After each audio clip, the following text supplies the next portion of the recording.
지구 위기하면서 지구를 지키자고 하잖아요. 이게 지구를 지키는 게 아니라 지구로부터 저희를 지켜야 돼요. 요즘은 멸종 저항 운동이라고 하거든요. 결국에 생태계 여러 종들이 멸종하면 인간도 종이잖아요. 인간종도 결국 멸종한다. 5월에 갑자기 35도까지 올라갔었잖아요, 강릉에서. 그런 기후 변화들이 저희 가까이 다가오니까 자꾸 고민하고 생각하게 되는 부분은 있는 것 같아요. 그리고 저희가 하고자 하는 어떤 기후위기 해결도 대부분 이제 시민들 아니면 청소년들이 직접 같이 할 수 있게끔 좀 연결해주는 역할로 하고 있는 것 같습니다. 우리 주변의 환경과 생태, 그리고 이를 바라보는 시선의 변화와 실천까지 그들이 몸소 보여주는 이야기에 귀를 기울여 볼까요?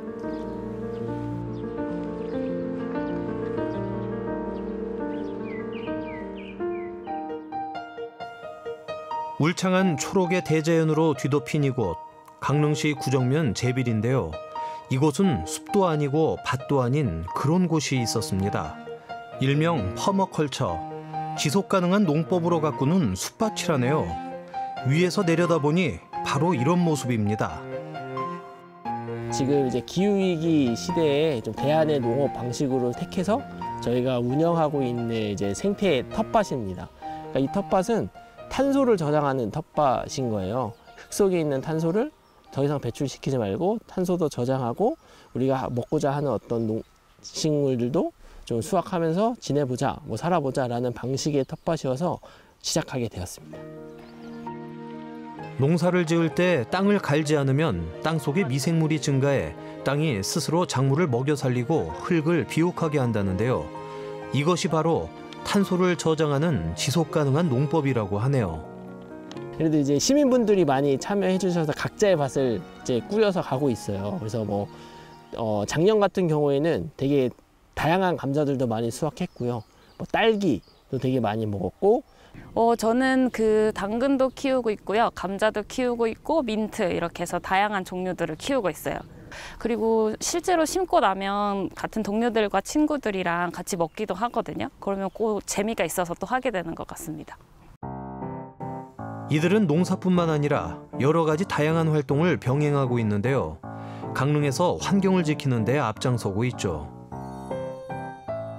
밭농사 외에도 영상 활동을 하고 있고요. 그래서 영화를 찍기 위해서 시나리오를 쓰고 있는 것도 있고. 지금 보이시는 텃밭이 저희가 첫 번째로 이제 하는 활동이고요.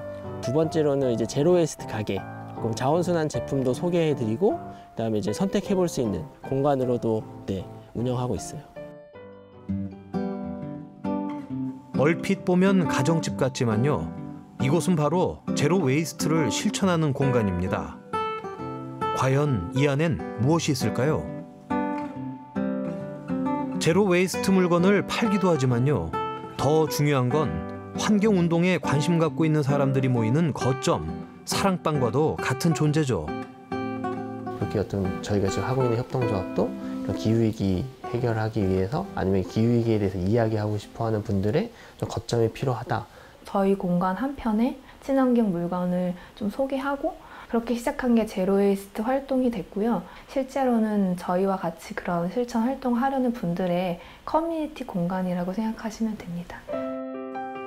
친환경 소재의 물건을 파는 공간, 그 이상의 의미를 갖는데요. 대체 이들은 언제부터 이런 것에 관심을 갖고 본격적으로 실천을 하게 된 걸까요? 2016년도부터 강릉에 이주를 공식적으로 하면서 환경 관련된 일을 하고 있습니다. 그렇지만 또 제가 그런 일을 하는 분야의 직업인으로 약간 이질감이 있다고 생각했어요. 왜냐하면 낮에 열심히 나무 심고 저녁에 지치니까 배달 음식 시켜 먹는 저의 삶이 생태적이라고 과연 말할 수 있는가? 강릉에 살다 보니까 바다를 되게 자주 가게 되잖아요. 근데 어느 순간부터 모래가 없어지기 시작하는 거예요. 그리고 그 바다에 놓여져 있는 그 많은 병들이나 쓰레기들을 놓여져 있는 것을 보고 그 환경에 대한 관심을 가질 수밖에 없게 되는 것도 있는 것 같고. 강릉이라는 곳에서 내가 살고자 하는 사람이라면 그냥 당연히 해안에 들어오는 쓰레기는 줍고 그게 어떤 것들이 있는 건지 조사하고 알리고 하는 거여서 그런 식으로 활동을 계속 하는 거죠. 다행히도 뜻을 같이 하는 사람들을 여럿 만나게 됐는데요. 그들 속에서 배우고 실천하며 더욱 성장해 나갑니다.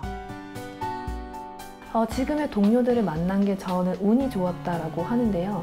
내 삶을 잘 건강하게 해야 그 하는 일도 잘 하지라고 이미 경험을 더 많이 한 제가 친구라 부르지만 4, 5, 60대 언니 오빠들도 만나고 저보다 더 기후위기 문제를 심각하게 느끼고 있는 10대의 동료들을 만났기 때문에 제가 하는 일이 모순된 일이 아니라 내가 쓰레기 하나로 시켜 먹을 수 있잖아요. 시켜 먹었지만 분리배출 잘 하고 꼭 절대적이고 완벽하고 전문가다운 사람들만 환경 일을 하는 게 아니라는 걸 제가 동료들한테 오히려 배웠습니다. 그 영상인들과 같이 숲에 대해서 찍는 그런 작업을 했던 적이 있고요. 장비 들고 이러면 텀블러 챙기고 이럴 시간이 없으니까 그냥 플라스틱으로 막 먹고 하더라고요. 그래서 과정 안에서도 좀 우리가 제로 웨이스트를 했으면 좋겠다 이런 이야기들을 나눴던 것 같습니다.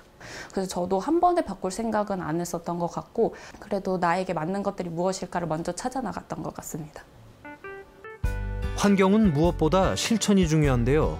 나 하나쯤은 어때라는 생각 대신 한 명 한 명의 실천, 일반 시민들의 참여가 더욱 소중하죠. 한 명이 변화를 만든다던가 하기는 되게 어렵잖아요. 근데 환경 문제도 더 많은 사람들이 고민해줘야 좀 더 변화의 여지들을 저희가 만들 수 있는 것처럼 그 고민들을 같이 하고 그 고민들을 바탕으로 실행할 수 있고 이런 과정에서 힘도 많이 얻고 지지도 얻기 때문에 네트워크는 꼭 필요한 것 같습니다. 약간 그냥 링커 역할을 하고 있다고 생각합니다. 이제 연결자 정도? 우리가 이제 모였을 때 이런 걸 해보면 어떨까? 그러면 괜찮다고 하면 이제 그걸 가지고 뭐 아이디어를 내면 우리가 이제 그 아이디어를 가지고 같이 만들어 갈 수 있는 어떤 서포터 역할도 해주고 어떤 분들이든 청년이 아니어도 어떤 분들이든 지역에 와서 어떤 일이든 지금 하셔야 된다고 생각하고 저는 그게 이제 지역의 문제와 기후위기의 문제를 해결하는 일로 하셨으면 좋겠어요. 또 되게 좋은 장점이 있어요. 여러 세대를 연결할 수 있고 정치적 신념을 넘어설 수 있고 가진 정체성이나 가치관을 넘나들 수 있고 그걸 다 껴안을 수 있어서 해결할 수 있는 묶어주는 키가 되거든요. 환경 앞에선 정치색도, 재산도, 세대도 나눌 필요 없이 함께가 중요하듯 지역 소멸의 위기, 인구 절벽의 기로에서의 해결책은 결국 사람입니다. 사람이 바로 희망이고 미래인 것이죠.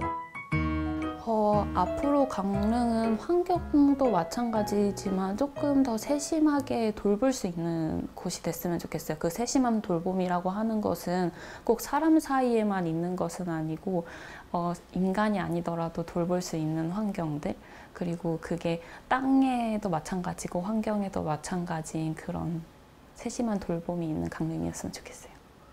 그 기후위기 시대에 본인이 잘할 수 있는 일들을 할 수 있는 어떤 마을 그리고 기후위기, 기후재난에 크게 닥쳤을 때 서로가 좀 의지돼서 다 같이 조금 또 무너지지 않는 어떤 연결된 그런 마을을 만들어 보고 싶어요.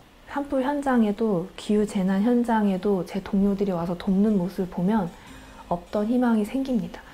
그리고 이런 문제들이요 앞으로는 지역에서 해결해야 되기 때문에 희망이 없고 기대가 없다면 끌고 모으고 모으서라도 만들어서 지역을 살리고 지키는 일을 해야 되는 시점이 왔다고 저는 생각하고 있어요. 환경위기는 서로를 연결하고 돌보는 일이 상식이 되었을 때 비로소 해결될 수 있을 겁니다.